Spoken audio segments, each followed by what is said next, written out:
Hello students आप class 8 good morning. Previous class में हमने रोल ऑफ कॉन्स्टिट्यूशन के बारे में पढ़ा था, जिसका लास्ट टॉपिक था लेजिस्लेशन। सारे हैं जो कि हमारे लोगों के लिए बनाए गए हैं। इसमें पहला लॉ आपका है डोरी प्रोहिबिशन एक्ट 1961 में लागू किया गया था, जिसके तहत दहेज लेना और देना दोनों अपराध माना गया है। यानी डॉरी प्रोहिबिशन एक्ट के 1961 के तहत दहेज लेना और देना दोनों अपराध की श्रेणी में, क्राइम की श्रेणी में रखा गया है। In our country the practice of giving dowry is a cute common था बहुत ही मनी और gift that is present a gift to the other daughter to dear daughter at the time of their marriage. कहता dowry क्या है, दहेज क्या है, और गिफ्ट के द्वारा अपने डॉटर के शादी के समय में लड़के पक्ष को दिया जाता है, वही दहेज कहलाता है। तो आप डॉरी का यहाँ से अंडरलाइन करेंगे। Dowry is the money of gift that parents give their daughter at the time of their marriage, है ना। दहेज वह चीज़ है जिससे जो पेरेंट्स अपने शादी के समय अपने बेटियों को पैसे या अन्य गिफ्ट के तौर पर जो देते हैं वो दहेज कहलाता है, डॉरी कहलाता है। However slowly it is a grown into A social problem. धीरे धीरे यह एक बहुत बड़ी सामाजिक समस्या बन गई थी। As the family of the boy demands a large sum money from the girl's parents. और जो फैमिली ऑफ बॉयज फैमिली जो होता है गर्ल्स फैमिली से, है ना, लार्ज अमाउंट में मनी की डिमांड करने लगा, जिससे ये हमारे समाज में एक बहुत बड़ा सोशल प्रॉब्लम बन चुका था। To curb this evil practice of giving a taking a dowries in the society, है ना, एक बहुत ही बुरी प्रथा बन चुकी थी जो समाज में दहेज लेना और देना, है ना, एक बहुत बुरी प्रथा चल रही थी। द डॉरी प्रोहिबिशन एक्ट 1961 में पास किया गया हमारे गवर्नमेंट के द्वारा। And according to this act anyone who is found a guilty of giving a taking a dowry would be fined up employed for the period of no less than 5 year. कहता है कि अगर वो कोई व्यक्ति दहेज लेते हुए या देते हुए पकड़े जाते हैं तो उन्हें यह सज़ा का प्रावधान है 5 साल या लेस देन 5 ईयर, है ना। कहता उन्हें कैद की सज़ा है, फाइन की सज़ा है, इसके अलावा 5 साल से कम तक की उन्हें सज़ा मिल सकती है। किस एक्ट के तहत? डॉरी प्रोहिबिशन एक्ट के तहत अगर कोई व्यक्ति दहेज लेता है या देता है ना, टेकिंग या giving the dowry, then he are fine, the court will be fine them, उस पर फाइन कर सकता है, उसे 5 साल से कम उम्र की सज़ा भी सुना सकता है। दूसरा है indecent presentation of women prohibition act 1986। Indecent representation of women in the advertising, publication, writing, painting, figure, etc. has been prohibited under this act. यानी इंडिसेंट रिप्रेजेंटेशन, औरतों के ऊपर एडवर्टाइजिंग करना, पब्लिकेशन करना, राइटिंग लिखना, औरतों के प्रति टिप्पणियाँ करना, पेंटिंग करना उन पर, ये एक प्रोहिबिशन एक्ट के रूप में माना गया है।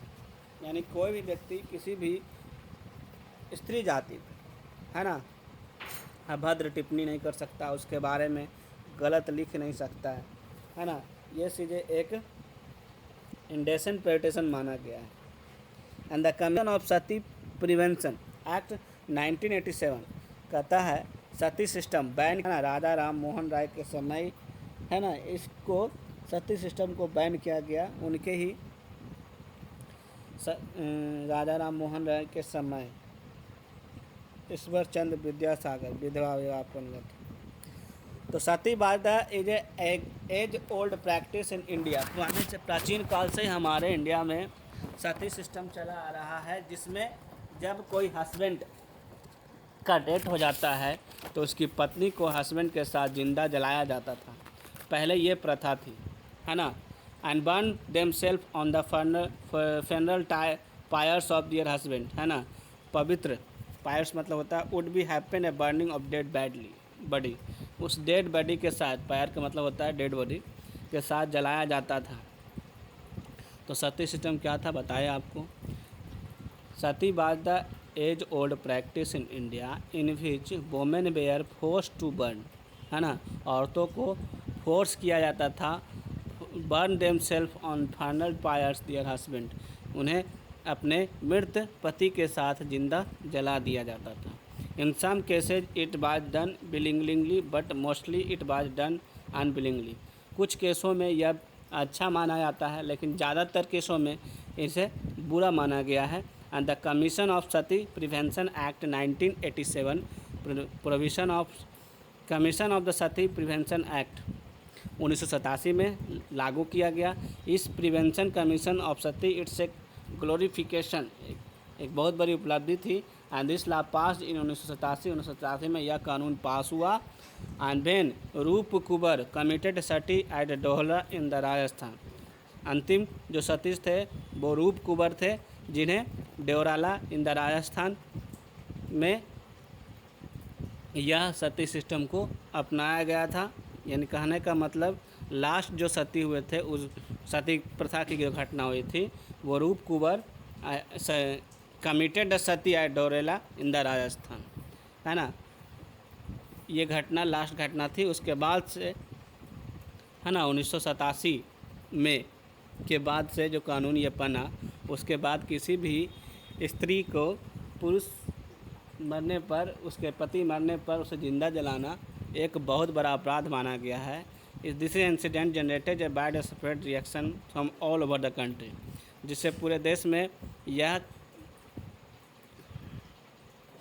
बुराइयां कुरीतियाँ जो है पूरे देश में फैल गया था। फिर से मैं समझा देता हूँ, है ना, थोड़ा सा कन्फ्यूजन तुम लोग को हो गया है। The commission of sati prevention act 1987 में 1987 में commission of the sati prevention act 1987 में लागू किया गया। अंतिम सती प्रथा की जो घटना थी रूप कुबर साहब के द्वारा डोलारीला राजस्थान में हुआ था, जो कि पूरे देश में आग की तरह फैल गया था। यह खबर आगे, prevention diagnostic techniques and regulation on the prevention of misuse, कहता है prenatal diagnostic technique regulation and prevention of misuse. आज हमारे समाज में सबसे बड़ा समस्या है भ्रूण हत्या। भ्रूण हत्या क्या था, तो पहले एक जांच थी, है ना, अल्ट्रासाउंड के तहत एक जांच होती थी, है ना, जिसमें गर्भवती महिलाओं को पहले ही पता चल जाता था, है ना, कि उनके पेट में पल रहे बच्चे का लिंग पुरुष है या स्त्री है। यानी कि जो प्रेग्नेंट महिलाएं होती थी वो इस जांच के द्वारा उन्हें यह क्लियरफाई कर दिया जाता था कि आपके पेट में लड़का है या लड़की। तो इस कंडीशन से क्या हुआ था, हमारे सोसाइटी में, हमारे समाज में बेटियों को गर्भ में ही मार दिया जाता था। इसीलिए सरकार ने इसका मिसयूज होने लगा, इसलिए इसे 1996 में बंद कर दिया गया। अगर कोई भी डॉक्टर इसे बतलाता है जांच के बाद, है ना, आपको ये बतलाता है कि आपको बेटी है, बेटा है ना, आपके गर्भ में जो पल रहा है बच्चा वो लड़का है या लड़की है, तो वो कानूनन जुर्म है। ये जांच करवाना ही कानूनन जुर्म है, और जो डॉक्टर करता है वो भी एक जुर्म की श्रेणी में आता है। ड्यू टू द डोरी प्रॉब्लम, दहेज प्रथा के कारण जो birth of daughter is often considered the course of Indian society, हमेशा से ही बेटियों का जो जन्म है वो बुरा माना जाता था हमारे भारतीय समाज में। This led to families getting the gender of their unborn baby detected through the various clinical test. एक क्लिनिकल टेस्ट होता था जिसमें पता चल जाता था कि गर्भवती महिलाओं के पेट में जो बच्चा है वो पल रहा है वो लड़का है या लड़की। ये इस कारण से ये क्लिनिकल टेस्ट को पूरी तरह से बैन 1996 में कर दिया गया, जिससे कोई भी डॉक्टर, है ना, ये नहीं बता सकता कि आपके पेट में बढ़ रहे बच्चे का लड़का है या लड़की। अगर ये बतलाता है तो एक क्राइम करता है। इसके तहत 1996 के बाद एक एक्ट बना जिसके द्वारा पूरी तरह से इसे बैन कर दिया गया, all kinds of sex determination test, यानी किसी भी तरह का सेक्स डिटर्मिनेशन यानी सेक्स ज्ञात करने का टेस्ट नहीं होगा, यानी सेक्स ज्ञात करने का मतलब लिंग ज्ञात करने का टेस्ट नहीं होगा। And foetus by the female, जिसके कारण भ्रूण हत्या, है ना, भ्रूण हत्या बहुत ज़्यादा उत्पन्न हो गई थी, है ना, बेटियों को गर्भ में ही मार दिया जाता था। एंड द पेरेंट्स गॉट अवॉर्टेड, है ना, जब उन्हें पता चलता था कि उनके गर्भ में पल रहे बच्चे फीमेल है तो उन्हें गर्भ में ही मार दिया जाता था एंड अबॉर्शन के द्वारा। And this led to decline the sex ratio, जिसके कारण हमारे देश की जो सेक्स रेशियो थी वो धीरे धीरे घट गई थी। And which can great a concern of country and the crop this practice, और इस प्रैक्टिस को बैन कर दिया गया। Government pass the parental diagnostic technique act 1996, 1996 में यह कानून पारित हुआ, जिसके बाद यह टेस्ट को पूरी तरह से बैन कर दिया गया। और उसके बाद सरकार ने बहुत सारे सेक्स रेशियो को बढ़ाने के लिए, यानी लड़के और लड़कियों की, है ना, समान करने के लिए, है ना, उस बेटी बचाओ बेटी पढ़ाओ का ministry of women and child development government के द्वारा यह शुरुआत की गई, है ना, अभियान चलाया गया। ऑन द 29 मार्च 2006 ईस्वी को sub divisional judicial magistrate of Palwal town in Haryana में sentence a doctor his clinical technique 2 year pre imposition and fine of 5,000 रुपये इलीगली कंडक्शन सेक्स इंडिफिकेंट टेस्ट इन 3 वोमेन। कहता 29 मार्च 2006 ईस्वी को सब डिविजनल जुडिशल मजिस्ट्रेट के द्वारा पलवाल में, हरियाणा के पलवाल में, एक डॉक्टर को क्लिनिकल टेक्निक के द्वारा सेक्स बताने के जुर्म में उन्हें 2 साल का कैद हुआ और साथ में 5,000 का जुर्माना लगा। इलीगल तरीके से सेक्स आइडेंटिफिकेशन टेस्ट के कारण उन्हें यह सज़ा सुनाई गई।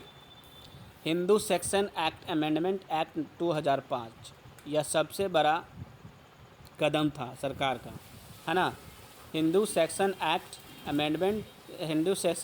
अमेंडमेंट एक्ट 2005 के तहत बेटे और बेटियों में बराबर का अधिकार दिया गया। And came into force on 9 सितंबर 2005, यह 9 सितंबर 2005 को आया। To remove the gender discrimination provision in the Hindu section act, इसमें क्या था, to remove the gender discrimination को दूर करने के लिए सरकार ने हिंदू सेक्शन एक्ट 1956 को गेव से following right to daughter under the section of 6। कहता इस सेक्शन के तहत सरकार ने बेटियों को बहुत सारा अधिकार दिया, जिसमें पहला अधिकार था the daughter of a person by birth is treated as equal to the son, है ना। जब किसी भी घर में बेटी का जन्म होता है तो वो उन्हें बेटे के समान ही अधिकार देंगे, है ना, उनका ट्रीटमेंट भी, उनका देखभाल भी, है ना, बेटे जैसा करेंगे बेटियों को भी। And the daughter has to same right in the parental property, अगर पेरेंट्स की प्रॉपर्टी में डॉटर का समान अधिकार है कि वो अपनी संपत्ति, है ना, अपने पेरेंट्स की संपत्ति का जितना अधिकार बेटे का होता है उतना ही अधिकार बेटियों का भी होगा। इस एक्ट के द्वारा यह बोला गया। And she should be have if she had been as a son, कहता जितना हिस्सा बेटों को होगा उतना ही हिस्सा पेरेंट्स के संपत्ति पे बेटियों को भी होगा। And the daughter shall be subject to same liability in the said parents property as of the son. The daughter shall be subject to same liability, कहता है डॉटर को भी सेम लिएबिलिटी लेना होगा जिस तरह से बेटे माता पिता को सहारा होते हैं, ठीक बेटियां भी अपने माता पिता का सहारा बन सकती है, उन्हें अपने पास रख सकती है, ये उनका अधिकार है। The daughter are allotted to same share as is allotted the son, कहता the daughter are allotted to same share as the allotted to the son, जितना शेयर यानी जितना बंटवारे में बेटे का हिस्सा होगा उतना ही अधिकार हिस्सा बेटियों का भी होगा। And the share of pre deceased daughter shall be allotted to her surviving child, है ना। The share of predeceased daughter shall be allotted to her surviving child, जो अपने बच्चे के लिए, है ना, अपने बच्चों को सेम शेयर यानी समान अधिकार दिया जाएगा। यानी कहने का मतलब जितना शेयर यानी लड़कों को जितना बेटों को पालने पोसने में, है ना, शिक्षा प्राप्त करने में अधिकार बेटों को मिलेगा, उतना ही अधिकार बेटियों को भी दिया जाएगा। ऐसा इस एक्ट के तहत था। After the accommodated of Hindi section act 2005 में no court shall be recognize the right the proceed against the son and grandson and great grandson for the recovery of the डेब्ट due to the from his father and grandfather is a great grandfather solely on the ground of the pious elevation under the Hindu law and such a son, a grandson, a great grandson discharge any such a debt। कहता है इस 2005 के section के तहत इसको अब हमने 5 point आपको समझा दिए, कल यहीं से शुरू करेंगे, है ना।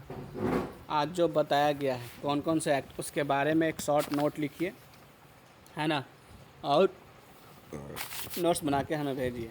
Thank you, have a nice day.